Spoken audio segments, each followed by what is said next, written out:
Une femme avec 0 voiture, 0 appartement, mais 7 enfants et 13 milliards de dollars. C'est Tatiana Bakaltchouk, la femme la plus riche de Russie. Elle est fondatrice de Wildberries, le plus grand marketplace de Russie. Elle a commencé tout en bas, elle. Elle était juste une simple prof d'anglais en 2004. Elle n'avait rien d'un héritage ou d'un réseau influent, juste une folle envie de réussir pendant son congé maternité. Ouais, elle, c'est quand elle est enceinte qu'elle a des idées de génie. Au début, elle livrait elle-même les commandes et maintenant, elle est classée 20e dans Forbes, avec un chiffre d'affaires de 10,38 milliards d'euros et plus de 88 millions de commandes. Hein? Pas mal pour une ex-prof d'anglais. Mais là, actuellement, ça se corse pour elle, parce qu'il y a des Tchétchènes qui sont venus récupérer sa société.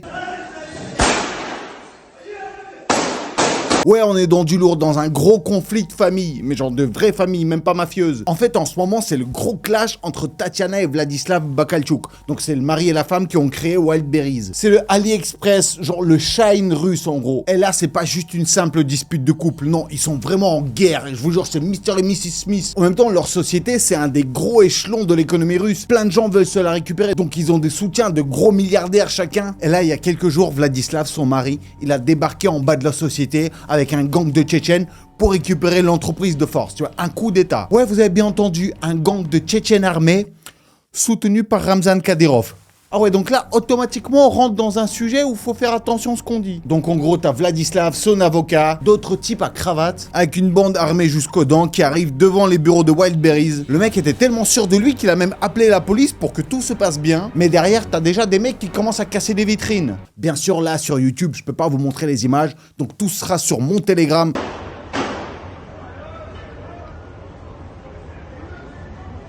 Allez-y, faites un tour sur mon Telegram, je vous jure que ça vaut le coup. Donc déjà, quand tu vois toute cette bande, tu comprends que c'est pas juste une petite discussion juridique. Les mecs sortent les matraques, ils commencent à fracasser le bâtiment. Et là, ça dégénère, ça part en coup de feu, bagarre, chaos total. Résultat, de morts et beaucoup de blessés très graves. Une trentaine de types arrêtés. Tatiana, elle fait une vidéo, elle est en pleurs, elle dit « Mais pourquoi tu fais ça ?» Владислав, что ты творишь? Как ты мог? Как ты мог довести ситуацию до такого абсурда? Donc au final, il n'a pas réussi à pénétrer le bâtiment. Mais il a fait tout ça pour récupérer le pouvoir de Wildberries. Parce qu'ils sont en gros conflit pour savoir à qui est la société. Tatiana, elle dit que c'est moi qui l'ai créé, c'est elle qui détient 99% des actions. Et lui, c'est juste son assistant. Elle lui dit non, j'ai fait autant de travail que toi, je mérite la moitié. Et donc c'est Vladislav, son mari, qui a fait appel à Ramzan Kadyrov. Et tu comprends la gravité de la situation quand ça arrive aussi haut. Il y a un gros paquet de thunes, non, je faut pas se mentir. C'est un film hollywoodien, que dis-je, bollywoodien en pleine action. En tout cas, Tatiana, elle représente l'incarnation moderne de l'ascension sociale. En 2004, lorsqu'elle est enceinte, elle a des idées qui les trottent dans la tête. Elle décide de vendre des vêtements et d'autres objets en ligne. Elle commence par faire un peu le grossiste, où elle achète en gros et puis elle revend en détail. Elle va livrer elle-même, elle galère sur la com, donc du coup son mari l'aide à faire un site internet pour revendre ses produits. Donc elle a vraiment commencé le « Started from bottom, now we're here ». Super accent. Ça se développait petit à petit, puis son appartement ne suffisait plus pour stocker toutes ses affaires, tous ses cartons, du coup, son mari l'aide pour louer un local. Elle commence à faire des contrats avec des marques internationales, elle arrive à choper des grosses réductions, du coup elle a des grosses livraisons, et le business décolle tellement qu'en 2016, Wildberries est couronné comme le plus grand site de e-commerce en Russie. Tatiana se transforme en une entrepreneuse médiatisée. En tout cas, déjà, tu vois, dans les années 2019, il faisait beaucoup d'oseille, et là, t'as 2020 qui arrive. Donc t'imagines que dans le confinement, un site de livraison de tout, et ça explose mais fois 1000. Mais genre réellement, leur chiffre d'affaires est multiplié par 1000. Ah ouais, c'était Noël avant l'heure. Elle devient encore plus riche. Du coup, elle investit dans des entrepôts, dans des fabriques. Et elle, quand elle parle de son business, elle reste super humble. Alors moi, je suis ni économiste ni comptable. Je suis juste une entrepreneuse. Hein ? L'humilité des milliardaires. En tout cas, avec son mari, là, après 20 ans de mariage et 7 enfants, ils sont dans une situation explosive. Tatiana a décidé non seulement de divorcer, mais aussi de fusionner Wildberries avec Russ Outdoors. D'ailleurs, avant cette fusion, c'est la société française JC Deco qui était leur principal actionnaire. C'est louche toutes ces combines. Du coup, une telle dispute autant médiatisé, ça s'est directement transformé en gros conflit, ça a attiré beaucoup d'hommes d'affaires, des figures politiques influentes, donc les deux cons se sont trouvés des alliés de poids. Vladislav s'est rendu en Tchétchénie pour chercher le soutien de Kadyrov, tandis que Tatiana, grâce à ses nouvelles relations, a le soutien du Kremlin et des oligarques comme Souleyman Karimov. Beaucoup suspectent des manipulations politiques. En tout cas, ce divorce et cette bataille de Wildberries devient une véritable saga. En ce moment, ça ne parle que de ça dans les infos russes. Alors lequel de deux s'en sortira vainqueur, je vous tiendrai au courant sur Telegram. Bonjour mes Yagadou, et oui, aujourd'hui on va parler des femmes les plus riches et les plus puissantes. On va essayer de comprendre pourquoi les femmes riches françaises sont des héritières et les femmes russes riches sont des entrepreneuses qui sont parties de tout en bas. Et si vous voulez devenir riche, un conseil, balancez-moi plein de likes. Et vu que moi j'ai personne de qui hériter, donc s'il vous plaît, balancez-moi des super 5 et devenez membre de ma chaîne pour me soutenir. Allez, merci mes Yagadou. Dans les commentaires, qui a remarqué un nouvel objet dans le décor? Et dites-moi, est-ce que vous êtes prêts à découvrir les femmes les plus riches et puissantes de la Russie et de France? Alors, c'est parti! Les femmes les plus riches et puissantes. En France, Françoise Bettencourt. Alors parlons de Françoise Bettencourt, la femme la plus riche de France.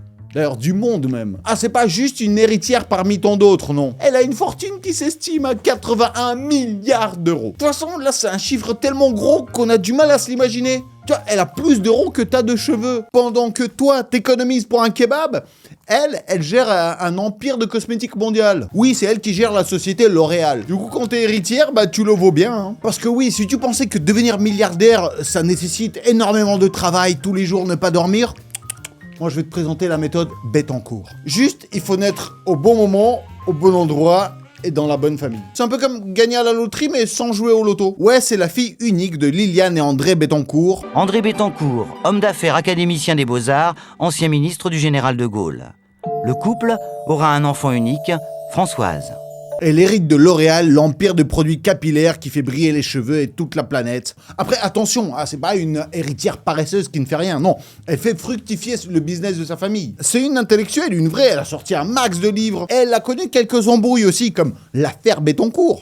Depuis des mois, il est question d'un homme suspecté d'avoir soutiré à une vieille dame une somme astronomique. En fait, c'est quand sa mère Liliane, vers la fin de sa vie, elle commençait à montrer quelques signes de... Il n'y a pas la lumière à tous les étages. Donc apparemment, elle comprenait plus grand-chose et elle commençait à faire confiance à n'importe qui. Comme par exemple, un mec qui était son photographe. Et le mec, donc en étant ami avec elle, il a réussi à devenir tellement pote qu'il lui a soutiré 1 milliard d'euros. Pour des photos, oui. Et il a réussi même que Liliane le désigne en tant qu'un des héritiers de sa fortune. Bon, c'est là que Françoise, elle rentre en scène. Et elle dit, qu'est-ce qui se passe? C'est quoi ces photos? Bonne fille soucieuse de la fortune familiale et peut-être aussi de son compte bancaire. Je mène un combat depuis 2007 pour protéger ma mère.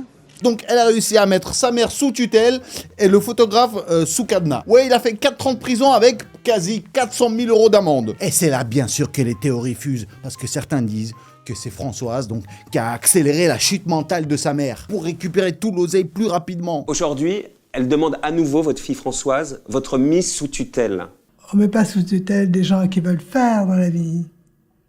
On les cultive. Car c'est précieux.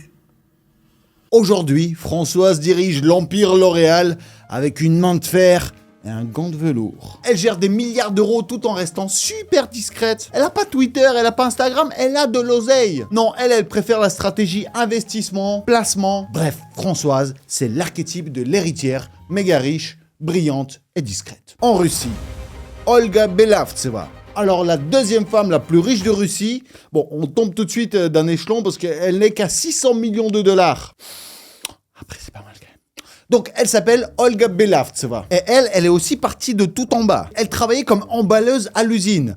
Bon, après, elle a fait une bonne rencontre, c'est qu'elle a rencontré le patron de cette usine, qui lui a fait une petite promotion. Du coup, elle a grimpé les échelons. Et une fois que l'URSS s'est cassé la gueule, ils ont pu privatiser l'usine. Et c'est là où elle a pris des actions. C'est une usine très connue de jus de fruits en Russie. Ils ont commencé à cartonner. Du coup, ces actions ont explosé. En 2008, jackpot, PepsiCo rachète l'usine pour 1,4 milliard de dollars. Du coup, elle touche 600 millions d'euros cash. Voilà une belle histoire. Là, elle vit la vie de rêve, tu vois. Elle vit dans un château en banlieue de Moscou avec 2300 mètres carrés, estimé à peu près à 30-35 millions d'euros. Bref, du jus au palais, Olga, elle sait comment jouer ses cartes. En France, Marie-Hélène Harbert Dassault. La deuxième femme la plus riche de France, c'est Marie-Hélène Harbert Dassault. Donc Dassault, tout de suite on comprend d'où ça vient l'argent. Ouais, elle se dispute avec ses frères pour savoir qui va piloter l'empire Dassault, vu que les parents sont morts. L'empire Dassault qui produit, je rappelle, pour ceux qui ne savent pas, des avions de chasse Rafale, des jets privés Falcon, des vignobles de luxe, ils détiennent le journal Le Figaro. Mais derrière cette image parfaite, ça se tire dans les pattes sévèrement. Elle, Marie-Hélène, dans la société Dassault, elle occupe le poste de directrice de communication et de mécénat. C'est stylé quand même de gérer l'oseille que tu dois donner gratuitement. Comme par exemple, lorsqu'elle a vu Notre-Dame brûler en 2019, là elle s'est dit « Oh, je peux pas voir ça, tenez, 50 millions d'euros !» Sympa, non hein? Ça évite des impôts, j'avoue, mais quand même, 50 millions. Marie-Hélène raconte qu'elle a grandi dans le goût de luxe et des belles pierres. Un coup de visite chez des collectionneurs d'art et d'hôtels particuliers de la rue de Monceau. Son frère, c'est un collectionneur de ouf, pour vous dire. Il a offert des chaînes centenaires de sa propre propriété pour reconstruire la flèche de Notre-Dame. Ah, ça change du placo Ikea, effectivement. Mais bien sûr, derrière cette apparence des mécènes, de l'art, du patrimoine, hein, la famille Dassault, c'est un vrai champ de bataille. Depuis la mort de Serge Dassault, c'est la guerre des tranchées entre les frères et sœurs pour savoir qui dirigera l'empire familial. Un événement super étrange, c'est la mort mystérieuse d'Olivier Dassault, donc un des frères, dans un accident d'hélicoptère des plus chelous. Parce qu'à la base, c'est un grand amateur d'aviation, il travaille dans une société dans le domaine et il connaissait parfaitement les règles du vol. Et là, soudainement, il perd le contrôle. Ah, ça ressemble étrangement à un scénario tout droit sorti de Game of Thrones, où les familles se déchirent pour l'héritage. Derrière, t'as la nouvelle génération des petits-fils qui ont autant la dalle, ils attendent de pouvoir entrer dans l'arène. Ah ouais, les repas de famille chez eux sont assez tendus. Ah, parler d'héritage, c'est encore pire que de parler politique. Avec ou sans patate? Sans patate! Ah, ils sont prêts à se la mettre dans cette histoire d'avion. Ah, c'est enlève ta culotte, c'est moi qui pilote. Margarita Louis-Dreyfus. Alors la dernière qui est ma préférée parce que c'est la 3e femme la plus riche de France, mais aussi également la 2e femme la plus riche de Russie. Comment ça se fait? Parce qu'en fait, c'est une Russe qui a épousé un Français, Louis Dreyfus, et qui a hérité de toute sa fortune lorsqu'il est mort. Oui, Margarita Louis-Dreyfus, née Margarita Bogdanova, en plus née à Saint-Pétersbourg. Alors, c'est un véritable conte de Cendrillon, mais russe, tu vois, donc sans citrouille. Я родилась и выросла в Санкт-Петербурге. Я всегда с теплом отношусь к России. Donc, une jeune fille modeste, née en URSS. Malheureusement, elle perd ses parents à l'âge de 7 ans dans un accident de train. Elle est élevée par son grand-père. Et c'est à l'âge de 18 ans, dans les années 80, elle rencontre un étudiant suisse. Du coup, ils tombent amoureux, ils se marient et elle déménage vivre à Zurich. Là-bas, donc, elle devient son assistante et ce mec, ce Suisse, il travaille beaucoup. Il gagne pas mal d'oseille. Et elle, avec cette oseille, elle voyage beaucoup. Elle veut découvrir le monde. Et c'est là où c'est le plus important, c'est que lors d'un de ses voyages, dans un vol Zurich-Londres, dans l'avion, elle tombe voisine de Bernard Louis Dreyfus. Oui, milliardaire propriétaire du groupe Louis Dreyfus. Oui, c'est le géant de la négoce et de la logistique, spécialisé dans le commerce agricole comme les céréales, le coton et le sucre. En tout cas, entre les deux, dans l'avion, c'est le gros match. D'ailleurs, ce qui est marrant, c'est qu'apparemment, Robert a eu un coup de foudre pour Margarita parce qu'elle lui a montré des photos de son chien, et non pas de sa chatte. Parce que Robert, en fait, il adore les chiens et ils sont super bien entendus comme ça. Et là, c'est le coup de foudre. En 92, ils se marient ensemble. Et Margarita, du coup, elle commence à hériter d'un gros pactole. Malheureusement, en 2009, Robert meurt d'une leucémie. Et c'est Margarita, du coup, qui hérite de toute la fortune. Et donc, normalement, comme tous les autres concurrents pensent, c'est une petite blonde russe. Hein, allez, dégage, laisse-nous récupérer la fortune. Sauf que Margarita se révèle d'être beaucoup plus dure que ça. Je souhaite remercier le jury d'être allé au-delà des images et des clichés me concernant. Elle dit non, vous touchez pas, c'est niette. Elle enfile sa cape de régente pour protéger sa fortune familiale. Henri m'a obligé à parler en français. Vous aurez donc droit à mon accent exotique. Elle commence à diriger l'empire Louis Dreyfus toute seule. Ah, les femmes russes, ils en ont dans la ciboulette. Hein. Ce qui est ouf, c'est qu'elle devient aussi propriétaire de l'Olympique de Marseille. Oui, le club de foot qui est bien connu pour ses coups de pied comme pour ses coups de gueule. Une image propre, une gestion transparente, 2 impératifs édictés par Margarita Louis-Dreyfus aux commandes de l'OM depuis le décès de son mari à l'été 2009. Une femme propriétaire d'un club de foot. Ah, elle vire des présidents, des coachs, elle fait des gros changements. En 2016, elle finit par le vendre à l'américain Frank McCourt pour 40 millions de dollars. Et côté amour, elle perd pas le temps, Margarita. En 2013, elle se met en couple avec Philippe Hildebrand, ancien président de la Banque nationale de Suisse. Donc ça va niveau oseille. C'est ouf comme elle arrive à passer d'un milliardaire à milliardaire. Mais je pense que cette femme est une grosse inspiration pour les femmes, et surtout pour les femmes russes.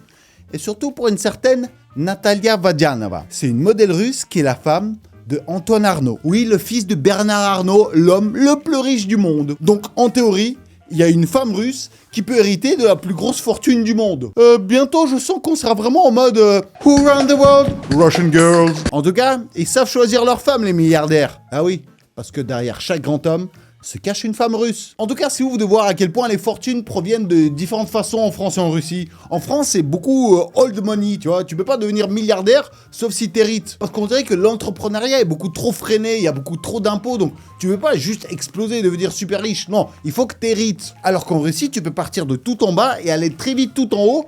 Par contre, lorsque tu te retrouves tout en haut, tu peux avoir des petits problèmes quand même avec des gens qui viennent en bas de ta société. Comme on dit, more money, more problems. Alors, c'est quoi le mieux pour vivre ? À vous de décider. Et toi, mon Yagadou, t'aurais kiffé être milliardaire, hein ? Moi, en tout cas, je suis millionnaire en abonnés. Alors, je vais à 1 million de likes, là, tout de suite. Allez, tu mets ton like. Allez, spasibo, allez, bratan. Et j'ai déjà hâte de vous retrouver lundi pour la prochaine vidéo qui va arriver vraiment très